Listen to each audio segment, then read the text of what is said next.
தினமும் பசி இருக்கும். தேடல் என்பது உள்ளவரை வாழ்வில் ருசி இருக்கும். பாடல் போல தேடல் கூட ஒரு சுகமே.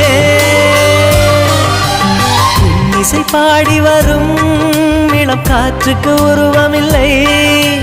காற்றலை இல்லை என்றால் ஒரு பாட்டொலி கேட்பதில்லை. ஒரு கானம் வருகையில் உள்ளம் கொள்ளை போகுதே. ஆனால் காற்றின் முகவரி கண்கள் அறிவதில்லையே. இந்த வாழ்க்கையே ஒரு தேடல் தான். அதை தேடி தேடி தேடும் மனது தொலைகிறதே. இசை பாடி வரும் இளம் காற்றுக்கு உருவமில்லை. காற்றலை இல்லை என்றால் ஒரு பாட்டொலி கேட்பது